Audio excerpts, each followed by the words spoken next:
हाँ तो भाई लोग नमस्कार, सभी को स्वागत है आपका अपने YouTube channel love crypto Hindi पर। आज हम लोग बात करेंगे लूना के पास जो 80,000 के करीब जो BTC थे उनका क्या हुआ, उनका हिसाब आया है।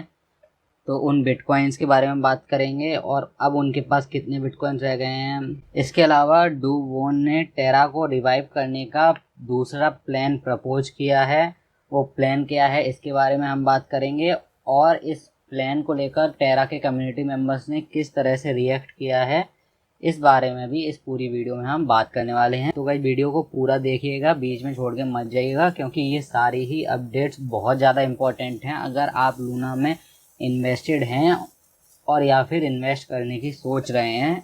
तो गाइस चलिए वीडियो को अब हम शुरू करते हैं। लेकिन उससे पहले अगर आपने चैनल को सब्सक्राइब नहीं कर रखा है तो चैनल को सब्सक्राइब कर लीजिए, क्योंकि ऐसी इंपॉर्टेंट अपडेट्स हम अपने इस चैनल पर लाते रहते हैं। सो गाइस लूना में अभी जो भी कोलैप्स हुआ उसके चलते टेरा लूना पर जो प्रोजेक्ट्स थे उन पर काफ़ी बड़ा असर पड़ा है। इसके चलते काफ़ी ब्लॉकचेन्स ने अपना सपोर्ट बढ़ाया है टेरा के ऊपर जो प्रोजेक्ट्स थे उनके लिए।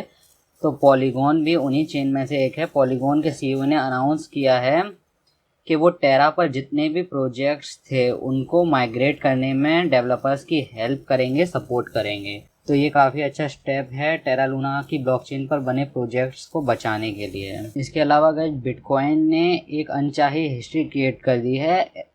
बिटकॉइन की हिस्ट्री में पहली बार ऐसा हुआ है कि लगातार 7 वीक तक रेड कैंडल बनी है। गाइस ये बिटकॉइन का वीकली चार्ट है और आप देख सकते हैं ये लगातार 7 कैंडल्स बिटकॉइन ने पिछले 7 हफ्तों में क्रिएट किए हैं। तो ये बिटकॉइन की हिस्ट्री में ऐसा पहली बार हुआ है कि लगातार 7 हफ्ते हमने नेगेटिव में देखे हैं, जिससे कि साफ पता चलता है कि अभी हम लोग बियर मार्केट में हैं।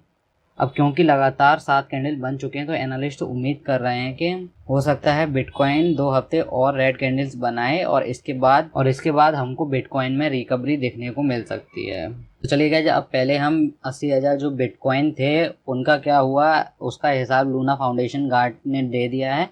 तो ये अब हम देख लेते हैं। तो लूना फाउंडेशन गार्ड के ऑफिशियल ट्विटर हैंडल से ये ट्वीट्स आए हैं। उन्होंने बताया है कि 7 मई 2022 को LFG के रिजर्व में ये सारी होल्डिंग्स थी, जिसमें कि 80,394 बिटकॉइन, 39,000 के करीब BNB ने USDT, USDC, AVAX, USD लोना, ये सब LFG के रिजर्व में पड़ा हुआ था 7 मई को। इसके बाद इन्होंने बताया है जब 8 मई को USD का प्राइस डीपैग होना स्टार्ट कर गया, $1 से कम होना स्टार्ट हो गया, तो उन्होंने अपने रिजर्व को यूज किया USD को बचाने के लिए। तो सबसे पहले तो उन्होंने ऑन चेन स्वैप्स के जरिए BTC को बेचा to protect the price of USD।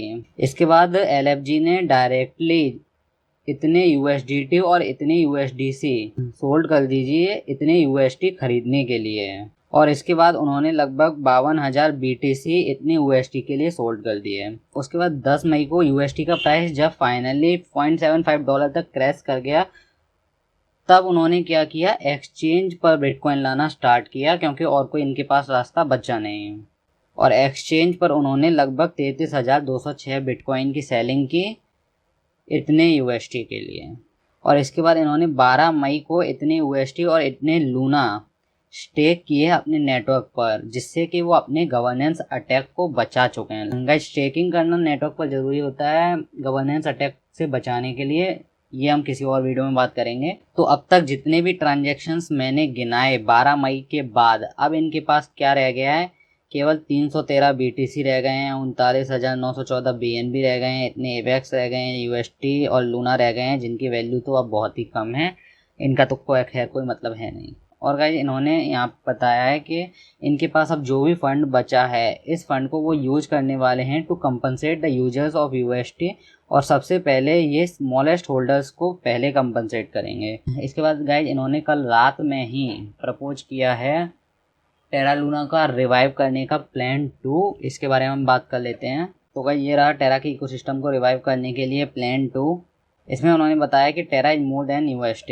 तो इनका कहने का मतलब है कि टेरा केवल यूएसटी से नहीं है, ये उससे कहीं ज़्यादा है। इसके अलावा गाइस इन्होंने टेरा के इकोसिस्टम के बारे में बात की है कि टेरा का ecosystem hundreds of developers constitute करता है। टेरा स्टेशन के पास मिलियंस ऑफ यूजर्स हैं अक्रॉस द वर्ल्ड, जो कि अच्छी बात होती है किसी भी ब्लॉकचेन के लिए। इसके अलावा गाइस इन्होंने इस आर्टिकल में ये अनाउंस किया है कि वो नई ब्लॉकचेन बनाएंगे और उस ब्लॉकचेन का नाम रहेगा लूना, और जो पुरानी वाली ब्लॉकचेन है उसको ये रीनेम कर देंगे टेरा लूना क्लासिक के नाम से। मतलब कि जो पुरानी ब्लॉकचेन है जो कि अभी है, उसको अब हम जानेंगे LUNC के नाम से, मतलब कि लूना क्लासिक।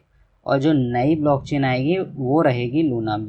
ये बिल्कुल उसी तरह से रहेगा जैसे कि इथेरियम क्लासिक और इथेरियम है, मतलब कि दोनों ही चेन को एग्जिस्ट करेंगी, कोई भी चेन बंद नहीं होगी। और नए लूना कॉइन्स का एयर ड्रॉप किया जाएगा लूना क्लासिक के स्टेकर्स को, होल्डर्स को, जो बचे हुए UST के होल्डर्स हैं उनको, और जो डेवलपर्स हैं टेरा क्लासिक के उनको। इसके अलावा जो टेरा लूना का जो वॉलेट है वो ख़त्म कर दिया जाएगा, जिससे कि टेरा जो है वो फुली कम्युनिटी ओन्ड चेन बन सके। और नेटवर्क की सिक्योरिटी के लिए ये लोग स्टेकिंग रिवॉर्ड्स में 7% टेरा लूना का रिवॉर्ड देंगे एनुअली। इसके अलावा इन्होंने बात की है कि 1% of total supply emergency allocation के लिए रखी जाएगी और 4% of total supply alignment allocation के लिए रखी जाएगी, जो कि वेस्टेड रहेगी, मतलब कि धीरे धीरे अनलॉक होगी डेवलपमेंट टीम को। तो ये रहा इस प्लान के अकॉर्डिंग उनका tokenomics. 1 billion total Luna tokens लाए जाएंगे सर्कुलेशन में,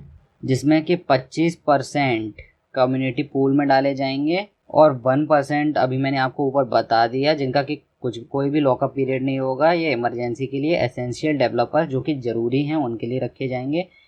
4% उन डेवलपर्स के लिए रखे जाएंगे और 1 साल तक ये टोकन्स उन्हें नहीं दिए जाएंगे, और 1 साल के बाद 4 ईयर तक धीरे धीरे उन्हें ये टोकन दिए जाएंगे। 35% ये हम लोगों के लिए है।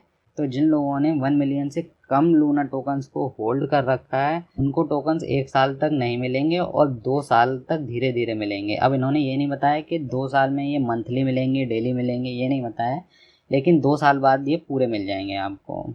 और जिनके पास 1 मिलियन लूना से ज़्यादा है उनको भी 1 साल बाद ही टोकन्स मिलेंगे, लेकिन उनको ये टोकन्स 4 साल में दिए जाएंगे धीरे धीरे करके। इसके अलावा गाइस ये डेट्स हैं, तो 18 तारीख को ये प्रपोजल आउट हो जाएगा, 25 तारीख को एसेंशियल ऐप डेवलपर का रजिस्ट्रेशन कंप्लीट हो जाएगा, और अगर सब कुछ सही रहा तो 27 तारीख को नेटवर्क लॉन्च हो जाएगा। लेकिन गाइस सब कुछ सही रहता ही कहाँ है। तो गाइस अब मैं आपको बताता हूँ इस प्रपोजल को लेके जो टेरा की जो कम्युनिटी है उनका क्या रिएक्शन है। तो हुबे की तरफ से ये न्यूज आई है कि 90% of Terra community members oppose कर रहे हैं डुवॉन के इस रिवाइवल प्लान को, जो कि बिल्कुल भी अच्छी न्यूज नहीं है टेरा के लिए। अब अगर कम्युनिटी मेंबर्स ये अपोज कर रहे हैं तो ये प्लान तो अब एग्जीक्यूट होना बहुत मुश्किल दिख रहा है। तो अब देखते हैं कि नया प्लान अगर कोई आता है तो क्या आता है, या फिर डुवॉन आगे क्या करेंगे, ये देखना होगा। तो इस आर्टिकल में बताया है कि अभी इस टाइम तक 766 लोगों ने टेरा की कम्युनिटी की वोटिंग में पार्टिसिपेट किया है, जिसमें कि 90% लोग इस प्लान के अगेंस्ट हैं। तो गाइस अब देखते हैं कि क्या होता है। गाइस इसीलिए मैं कह रहा था कि लोगों का टेरा लूना के ऊपर से अब भरोसा उठ चुका है, उस भरोसे को वापस जीतना बहुत ज़्यादा मुश्किल होगा डुवॉन के लिए। इसके अलावा गाइस भी कुछ बेसिक बातें हैं वो मैं आपको कुछ बताना चाहता हूँ, क्योंकि बहुत सारे लोग नए हैं अभी क्रिप्टो में, तो उनके साथ कुछ स्कैम ना हो जाए। सो गाइस टेरा लूना के नाम से कई ट्विटर हैंडल बन गए हैं जिन पे 8-9 लाख फॉलोअर्स हैं, और उन ट्विटर हैंडल्स पर ऐसी पोस्ट डाली जा रही हैं कि 9 घंटे में अनाउंसमेंट आएगी, 6 घंटे में बड़ी अनाउंसमेंट आएगी। तो इन ट्वीट्स को देखकर आप कोई भी इन्वेस्टिंग डिसीजन मत लीजिएगा, कहीं भी इन्वेस्ट मत करिएगा। ये सारे फेक अकाउंट्स हैं, तो आप लोग बच के रहिएगा। इसके अलावा यूट्यूब पर भी कई सारी वीडियो लाइव चल रही हैं जिसमें कि डुवॉन को दिखाया जा रहा है, उनकी ही पुरानी वीडियो रिकॉर्ड करके कुछ भी दिखाया जा रहा है, तो उनसे भी बच के रहिएगा। इसके अलावा गाइस आप लोगों के कोई डाउट्स हो सकते हैं, उनको क्लियर किया है डुवॉन ने। तो यहाँ पर इस ट्विटर यूजर ने पूछा है कि ये जो एयर ड्रॉप मिलेगा, तो कुछ लोगों ने लूना को 0.0003 की प्राइस पर भी लूना को बाई किया हुआ है, तो क्या इन लोगों को भी एयर ड्रॉप दिया जाएगा? तो डूबोन ने रिप्लाई दिया है कि हाँ, उन लोगों को भी एयर ड्रॉप दिया जाएगा। और एक और डाउट लोगों के मन में था कि जिन लोगों ने लूना को एक्सचेंज पर होल्ड कर रखा था उन लोगों को एयर ड्रॉप मिलेगा या नहीं मिलेगा। तो यहाँ पर डूबोन ने ये क्लियर कर दिया है कि बिल्कुल मिलेगा। सो गाइज, मैं उम्मीद करता हूँ मैंने आपके सारे डाउट्स क्लियर कर दिए हैं इस वीडियो में। तो अगर गाइज ये आपको वीडियो पसंद आए तो वीडियो को लाइक ज़रूर करिएगा। बहुत मेहनत लगती है सारी रिसर्च करने में, ये सारे स्क्रीनशॉट्स ट्विटर प्रोफाइल खंगालने में। तो मेरी मेहनत को अप्रिशिएट करने के लिए वीडियो को लाइक ज़रूर करिएगा और चैनल पर नए हैं तो चैनल को सब्सक्राइब जरूर करिएगा। मिलते हैं अगली वीडियो में। Thank you very much guys.